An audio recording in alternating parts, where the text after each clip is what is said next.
صاحب العصر صاحب الزمان جو ٹائم اور اسپیس پہ گرپ رکھتا ہو، قدرت رکھتا ہو، اس کی صدا پر، اس کی آواز پہ جو لبیک کہے گا وہ زندہ ہے۔ نعرہ حیدری، اللہ اکبر، یا رسول یا الہ حق۔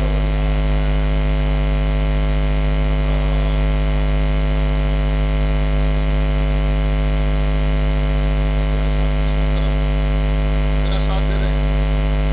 اصل حیات کیا ہے؟ جو اس نے بھیجے دونوں زندگی پہ جو تصرف رکھتے ہیں، قدرت رکھتے ہیں، اختیار رکھتے ہیں، تصرف رکھتے ہیں، ان کی آوازوں پہ لبیک کہنا یہ زندگی ہے۔ اور پھر ان دار الآخرۃ ہی الحیوان، جو ہمیشہ کی زندگی ہے وہ اس زندگی کے بعد وہ زندگی ہے۔ توجہ سامنے محترم، دراصل ہم نے زندگی کو بڑا آسان لے لیا اس حیات کو۔ ہم اسے نعمت نہیں سمجھتے جو خدا نے آپ کو مجھے عطا کی، اسے ہم وہ نعمت نہیں سمجھتے۔ بہت توجہ، اس کی وجہ کیا ہے؟ مثال دیتا ہوں، بات کو آگے بڑھاتا ہوں۔ آپ نے ساری زندگی جائیداد بنائی، بینک بیلنس بنایا، کوٹیاں بنائی، اور آپ کو پتہ چلا میرا ایک ہی بیٹا ہے، وہ ایک ایسے عارضے میں مبتلا ہو گیا، یہ بچ نہیں سکتا، تو آپ کیا کہتے ہو ڈاکٹروں سے؟ سارا مال لے لو، ساری گاڑیاں، ساری جائیداد، ہے نا؟ کینسر کی بیماری کو کہتے ہیں تو سر بھی لے جاتی ہے، گھر بھی لے جاتی ہے نا؟ ایسا ہے نا؟ سب کچھ لے لو، اسے بچا لو۔ توجہ کرنا سامعین محترم،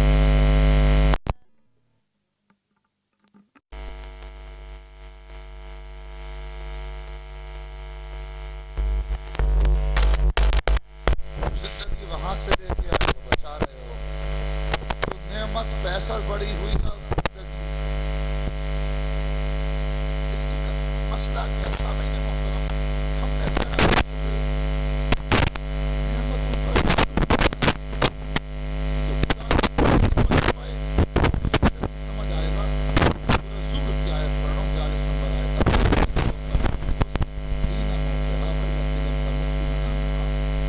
اللہ کی ہے جو تمہیں اپنی زندگی دیتا ہے وقت موت۔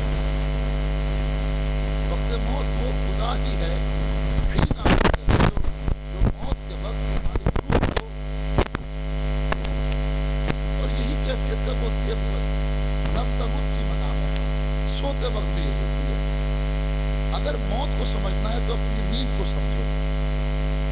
قرآن مجید نے اس موت کے مرحلے کو تشبیہ دی اس نیند سے۔ جب تمہیں روز سلاتے ہیں اور جب تم سوتے ہو تو اس وقت کیا ہوتا ہے؟ جیسے تم پہ نیند کا غلبہ آیا، ہم نے تمہاری روح کو عالم مثال میں بلا دیا۔ یہ جو عالم مثال میں جب یہ روح آتی ہے تو کنیکشن توڑتی نہیں وجود کے ساتھ، اس کا کنیکشن اس کو باقی رہتا ہے، لیکن یہ روح کہیں اور ہوتی ہے۔ اور یہی وجہ ہے کہ پھر آپ لوگ خواب دیکھتے، فطرت بشری میں خواب نہیں تھا۔ جب انبیاء آئے، اولیاء آئے، اصفیاء آئے، انہوں نے ہدایت شروع کی، تو پھر اس کی ہدایت کے لیے پھر ایک نبی نے دعا کی تھی، پروردگار تو ان کے لیے عالم خواب میں ان کی ہدایت کر، انہیں بتا جو باتیں میں بتا رہا ہوں یہ وہ عالم خواب میں دیکھیں۔ توجہ کیجیے گا سامعین محترم، جب انسان سو رہا ہوتا ہے تو اس کی جو روح ہے وہ عالم مثال میں، توجہ۔ اور پھر قرآن نے کہا اگر ہم چاہیں کہ یہ سوتا رہ جائے اور اس زندگی سے اس زندگی میں منتقل ہو جائے تو اس کی روح کو ہم وہیں روک لیتے ہیں، یہ سوتے کا سوتا رہ جاتا ہے۔ اور اگر ہم چاہیں کہ واپس اس عالم ملک میں آ جائے تو ہم واپس روح کو پلٹا دیتے ہیں۔ توجہ کیجیے گا، ہاں اس پہ ذرا غور۔ سورہ زمر آیت نمبر 42، اللہ یتوفی الانفس حین موتہا واللتی لم تمت فی منامہا، دونوں موتوں کا بھی تذکرہ کیا اور دونوں زندگی کا بھی تذکرہ کیا۔ سامعین محترم، دراصل ہم حیات کو سمجھ نہیں رہے، بہت بڑی